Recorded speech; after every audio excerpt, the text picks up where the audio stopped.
Hello everyone, good morning. કેમ છો? I hope બધા મજામાં હશો. તો બસ અત્યારે સવાર પડી ગઈ છે અને ચા નાસ્તો કરવા અમે બેસી ગયા છીએ. તો આજે છે નાસ્તામાં વઘારેલી રોટલી અને સાથે છે ચા. એકચ્યુઅલી મારું ચા અને દૂધ મિક્સ છે અને આ ચા છે. તો ચાલો બધા નાસ્તો કરવા. અમે જેમની પાસેથી આ ગાયનું દૂધ લઈએ છીએ ને, એમના ઘરે આજે છોકરી જન્મી છે. તો જો કેવા મસ્ત એના પેંડા આપ્યા છે અને એમનો પોતાનો જ તબેલો છે. તો આ એમના પોતાના જ પેંડા છે. તો જોઈએ હવે ટેસ્ટ કરીને. જોઈને તો બહુ જ મસ્ત લાગે છે. તો અત્યારે બધા જમવા બેસી ગયા છે અને આ કાલ રાતનું ઊંધિયું વધ્યું છે. તો અત્યારે છે ને જે કાલે વધ્યું હતું એ જ અમે ખાવાના છીએ. તો ઊંધિયું ગરમ કરી દીધું છે, મગ બનાવ્યા હતા એને રસાવાળા કરી દીધા છે અને ભાત બનાવ્યા. અને આ કાલે રસમલાઈ બનાવતા હતા આપણે, અંગૂર રબડી, પણ અંગૂર જો તૂટી ગયા. તો હવે મહેમાનને તો નથી ખવડાવ્યા, પણ અત્યારે હવે અમે ખાઈ જઈશું. અને આ કાલનું અંગૂર રબડી માટે અંગૂર તો બન્યા નહીં, તો ખાલી રબડી છે ને મહેમાનને ખવડાવી દીધી. તો બધા જમવા બેસી ગયા છે. વ્યોમ પણ ખાય છે. ચાલો બધા જમવા.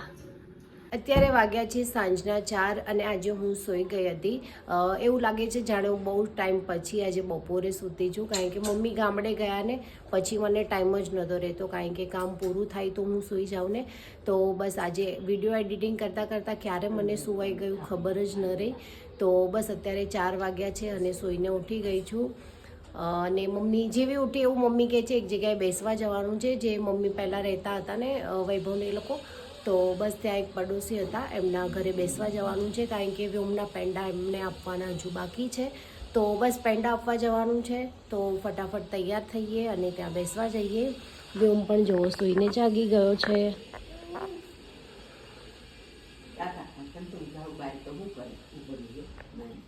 બસ વ્યોમ પણ સૂઈને જાગી ગયો છે અને બસ હવે એને પણ તૈયાર કરી લઉં, હું પણ તૈયાર થઈ જાઉં. તો ચાલો ફટાફટ બેસવા જઈએ.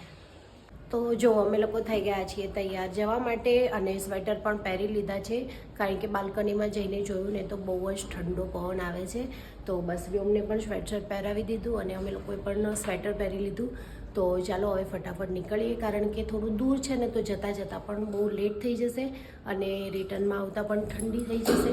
તો ચલો બસ હવે નીકળીએ ફટાફટ. તો જો ફાઇનલી આપણે પહોંચી ગયા છીએ રમીલાબાના ઘરે. કેમ છો રમીલાબા? બસ મજામાં. બસ ચલો હવે થોડી વાર રમીલાબા સાથે વાતો કરી લઈએ. અને વ્યોમને પણ જો મજા આવી ગઈ છે. આમાં પણ બધા બહુ આવો. બા પાસે જા બેટા, બા પાસે જા. હાલો બેટા, જા બા બોલાવી જો. વ્યોમને થોડું અજાણ્યું લાગે છે, હજી થોડી વાર રમશે અને પછી જશે. તો જો આપણે પેંડાનો ડબ્બો પણ સાથે લેતા આવ્યા છે. અને આમાં છે ને વ્યોમ જ્યારે નાનો હતો ને ત્યારના એનો ફોટો પણ અમે છપાવ્યો છે અને આ થોડુંક લખાવેલું છે.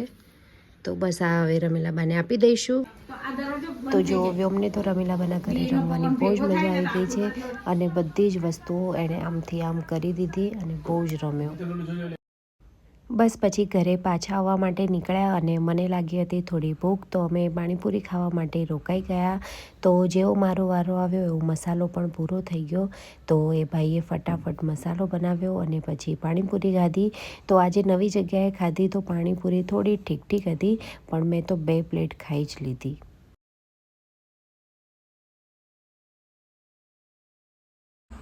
તો અત્યારે અમે લોકો ઘરે પાછા આવી ગયા છીએ અને રસોઈ બનાવવાનો ટાઈમ થઈ ગયો છે.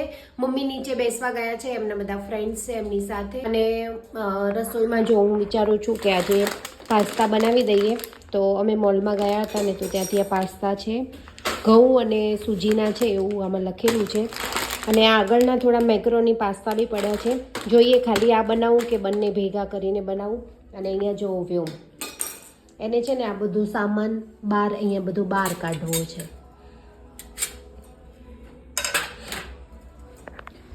તો ચલો વ્યોમ જ્યાં સુધી રમે છે ત્યાં સુધી ફટાફટ પાસ્તા બનાવવાની તૈયારી કરી દઈએ. તો જો આપણા મસ્ત એવા પાસ્તા તૈયાર થઈ ગયા છે. અને વૈભવ માટે બનાવ્યો છે રોટલો અને આ જો લસણની ચટણી. તો ચાલો ફટાફટ પાસ્તા ખાઈ લઈએ.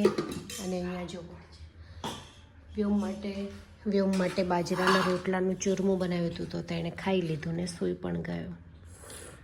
અત્યારે થયા છે રાતના 10 અને બધા જ સુવાની તૈયારી કરી રહ્યા છે. મમ્મી સૂઈ ગયા છે, વૈભવ અને વ્યોમ પણ સૂઈ ગયા છે. હું વિડીયો એડિટ કરી રહી હતી તો બસ હવે જસ્ટ ફ્રી થઈ ગઈ છું, તો હું પણ ફટાફટ સૂઈ જાઉં, કારણ કે થોડી વાર થશે ને વ્યોમ ફરીથી જાગશે તો મારે પણ જાગવું પડશે ને સાથે. તો બસ હવે ફટાફટ સૂઈ જઈએ અને વિડીયોને હું અહીંયા જ એન્ડ કરું છું. આઈ હોપ તમને આજનો વ્લોગ પસંદ આવ્યો હશે. તો બસ આવા જ વ્લોગ જોવા માટે ચેનલને સબસ્ક્રાઈબ કરી દેજો, વિડીયોને લાઇક કરજો, શેર કરજો. મળીશું કાલે એક નવા વ્લોગમાં. ગુડ નાઇટ, જય શ્રી કૃષ્ણ.